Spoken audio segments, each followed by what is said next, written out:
Today on CityCast Nashville, we're joined by Dr. Forrest Harris, president of American Baptist College. As the college marks its centennial, we explore its role in the metaphorical and literal landscape of current-day Nashville, since the campus sits just north of the East Bank development. And we find out why Dr. Harris believes that the school's mission remains more important than ever. It's Tuesday, February 11th. I'm your host, Marie Cecile Anderson, and this is what Nashville's talking about.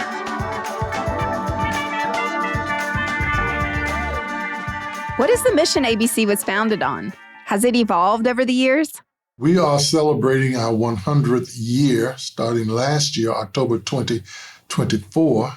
We were founded by the National Baptist Convention, USA Incorporated, predominantly Black, and Southern Baptist Convention, predominantly white, to train rural clergy to serve as effective leaders in their communities.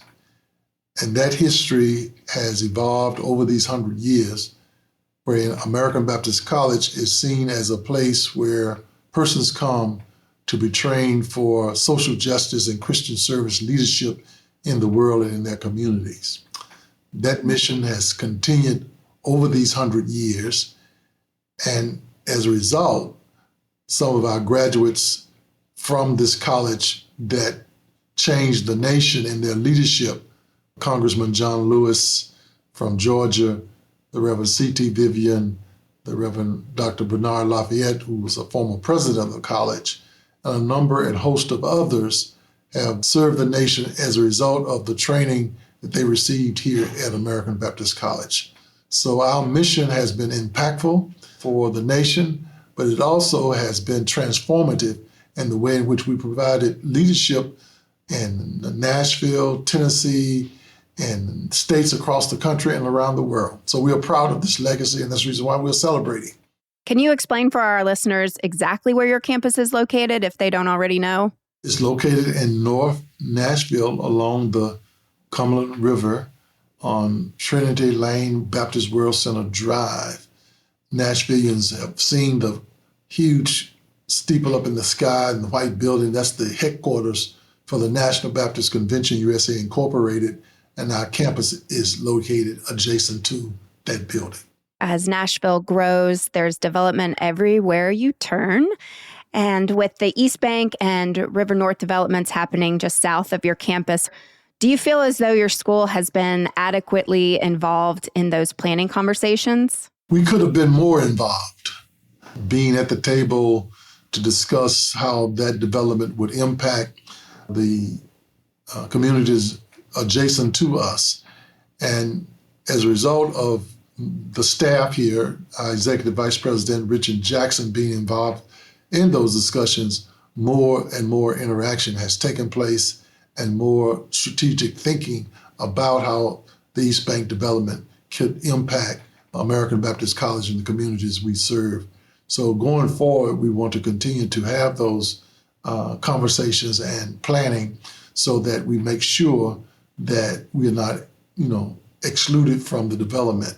The persons who are coming, businesses are coming along the East Bank, we're in discussions with them about how we can work together to make that East Bank impactful for the total community. Well, so our executive producer, Whitney Pastorek, met Dr. Jackson at a planning open house for the East Bank a couple years ago, and she spoke with him about his frustration around the way ABC wasn't being included in the discussions.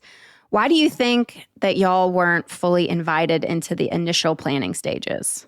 Well, North Nashville and the area where we are located, over the history of the development of Nashville and the most recent development, we have not been involved or seen as an important element for inclusion in those discussions.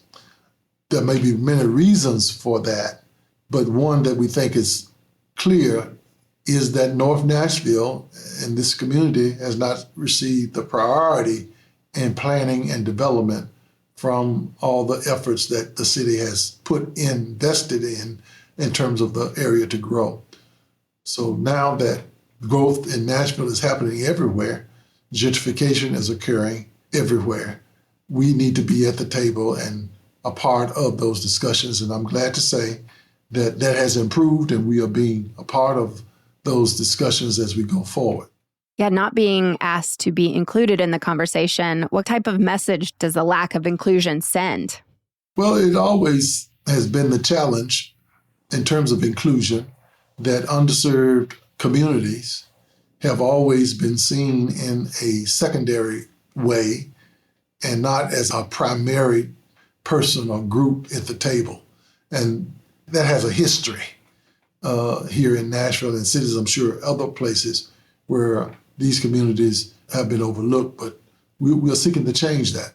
What more would you like to see for your campus as well as the North Nashville community?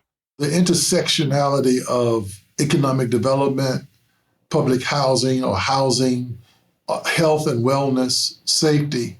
Our college is at the center of this growth in North Nashville, and we want to have our college be a community partner with that development. And that's actually what we are doing. We received a grant from the Department of Commerce, NTIA, a $3 million grant to help improve digital capacity of residents in a 15-mile radius of the campus.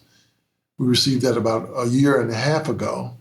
And what we have been doing is having training sessions on digital capability, computer knowledge for young people, young adults, and senior citizens on our campus. In fact, we've trained up to 500 plus persons in the community to deal with the digital divide that they experience. Also, we are working with the city to provide a first-class fire station on the campus for improving the first response and safety and wellness of this area. So the city and the college have been working together, and I'm pleased to announce that that has been all approved and we're ready to go. So the growth of Nashville and the growth of all of the areas of Nashville, the college is playing a central role in what that means for future development. And that's why we need to be at the table.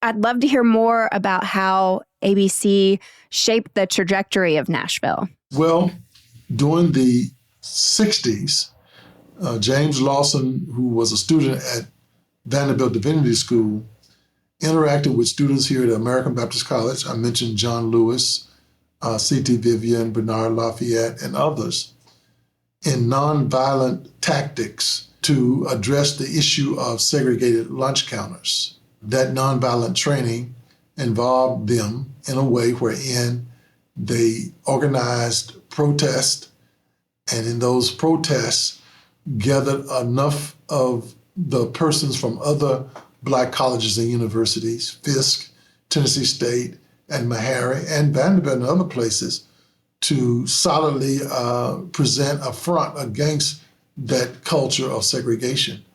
And as a result, Nashville was the first downtown to be desegregated in the country. So Griggs Hall, the first building constructed on American Baptist College's campus, is on the National Register of Historic Places. It also holds a significant place in history as a seminary for Black students and a center for nonviolence training during the Nashville lunch counter sit-in movement. Now that you're getting these grants you just mentioned and finding ways to help your neighboring communities, do you have a vision for how your campus could also become a destination for visitors? Yes. Nashville itself is a historic site in terms of Nashville's history in the movement for transforming cities from segregated cultures to inclusion. So Nashville has a history story to tell. American Baptist College sits in the center of that story, perhaps maybe the first chapter of that story, as a result of what occurred on this campus in this historic building that you mentioned, Griggs Hall, which was the first building built on this campus that housed everything, the faculty, the classrooms, and students. And that has now been renovated into a first-class educational facility and resident facility for our students and for our faculty. And we're proud of it And it has a plaque outside that gives a brief history of that building and what went on in that building. And people have come as far as foreign countries and so forth, and well as people from up north taking tours and coming through Nashville as a historic site. American Baptist College is one of the first stops. Well, I also heard that there's a rock on your campus overlooking the Cumberland where John Lewis used to sit and meditate. Is that true?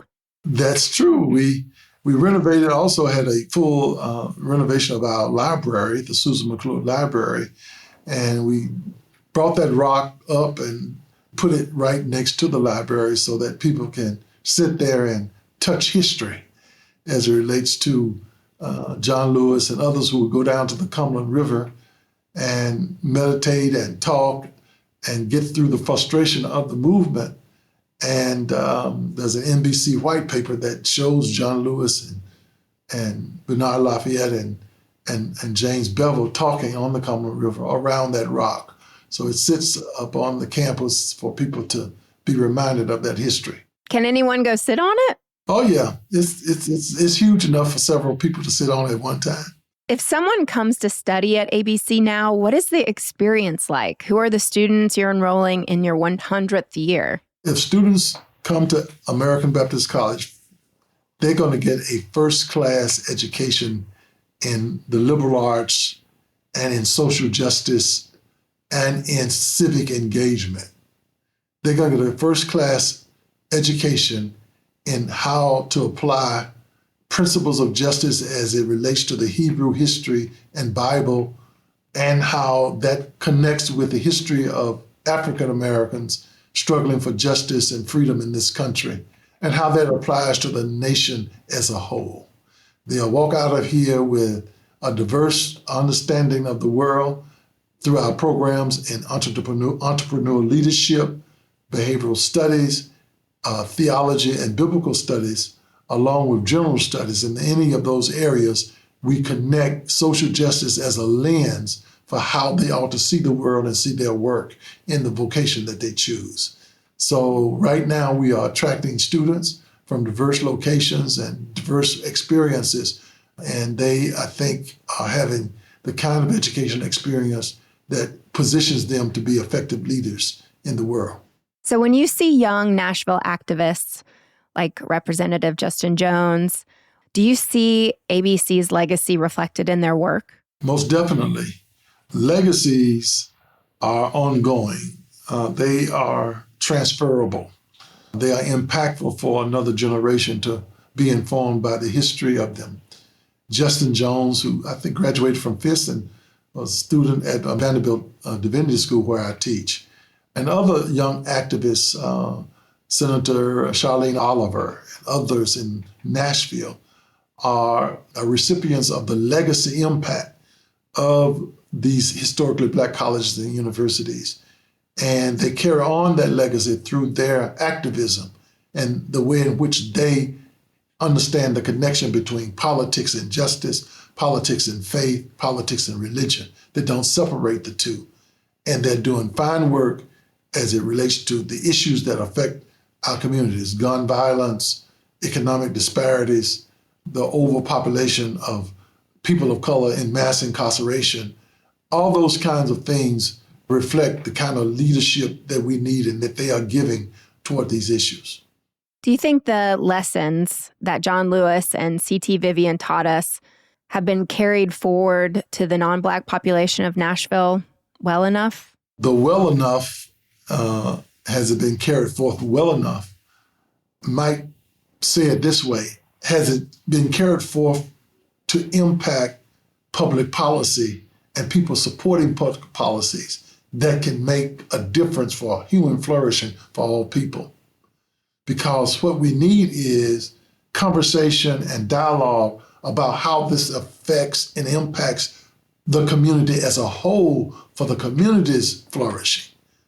And when we can get to the point where we understand that the community's flourishing and the community's politics need to adapt to the compassionate ways in which justice calls for us to love neighbor as self, how legislation should serve to align itself with that principle of justice, where we end this need to control and dominate populations, how they get educated and what they should be educated with, resources, the whole problem of DEI and this whole issue of how people are talking about woke and don't really understand what the history of that means, of those terms mean.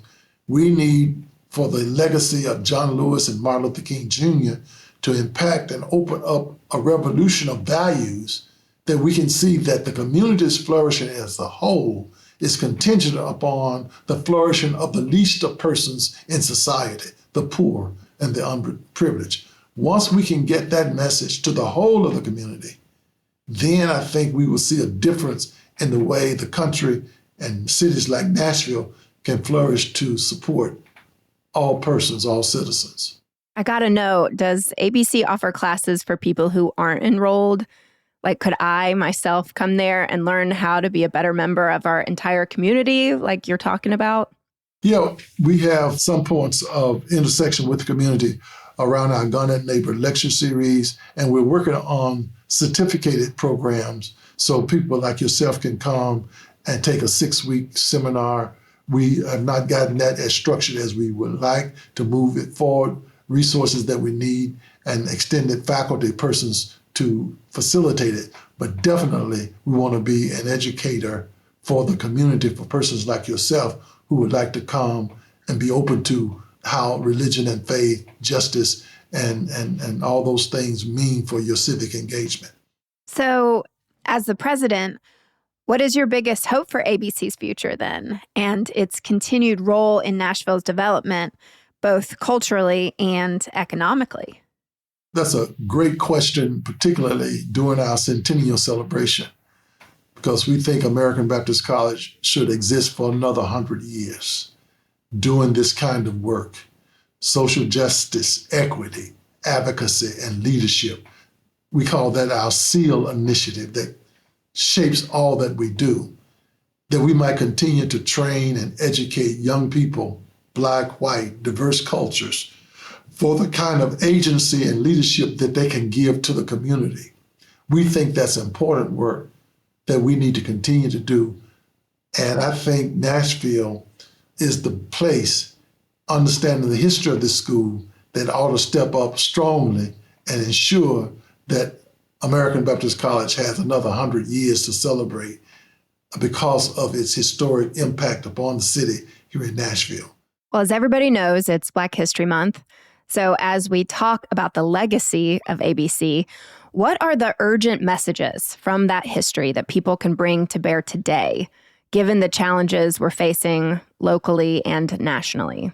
I think if there's a message that Black history gives to the nation, one, that at the center of what we call democracy and at the center of what we call freedom and justice for all, the pursuit of justice. Justice is at the center of our future, and how we apply the principles of justice to everything that relates to human flourishing becomes central to what the message of Black history is.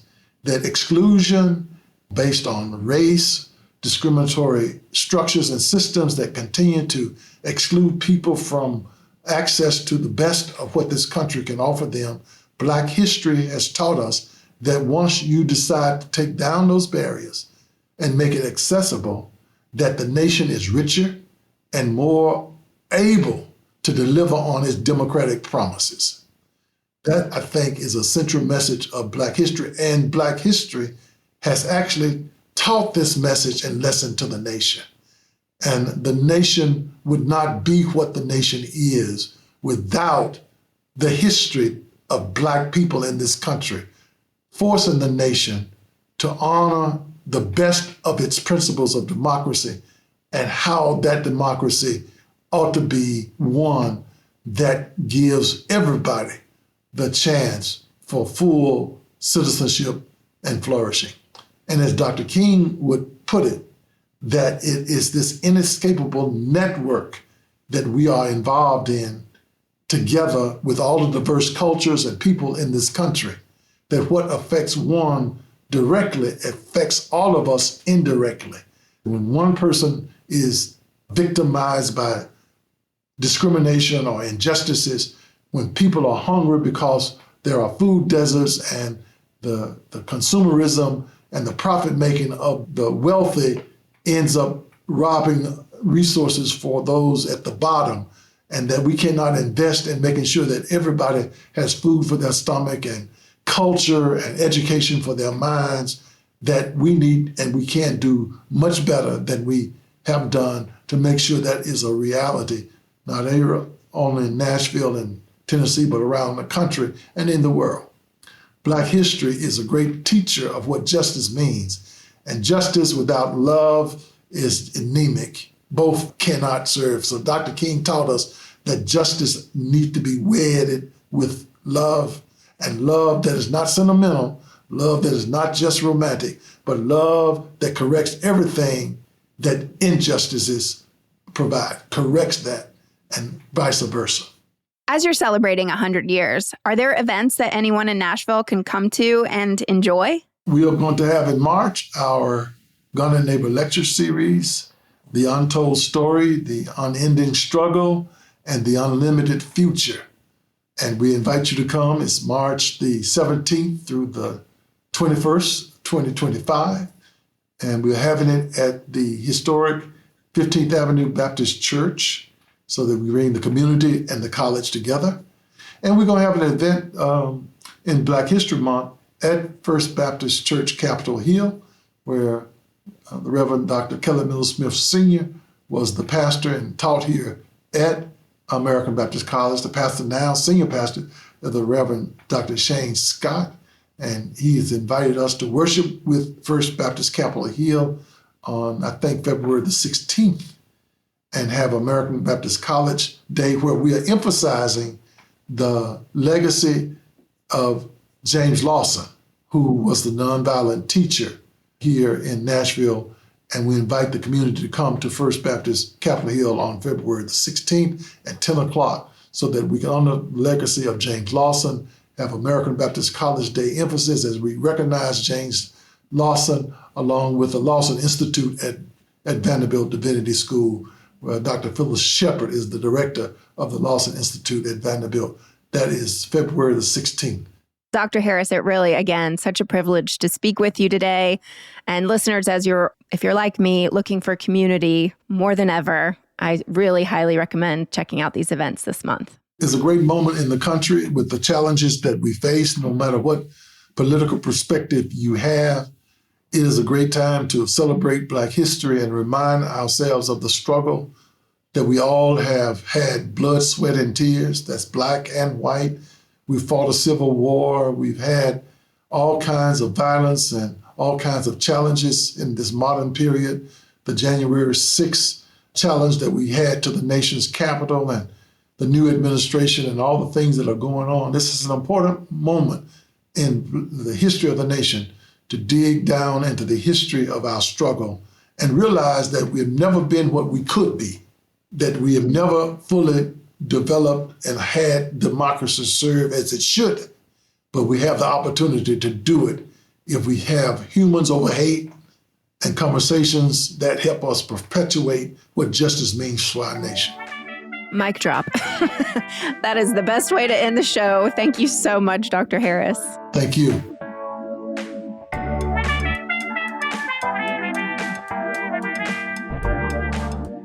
That's all for today here on CityCast Nashville. If you enjoyed the show, why not tell your friends? Rate the show, leave us a review, and subscribe to our Hey Nashville newsletter. We'll be back tomorrow morning with more news from around the city. Toodles!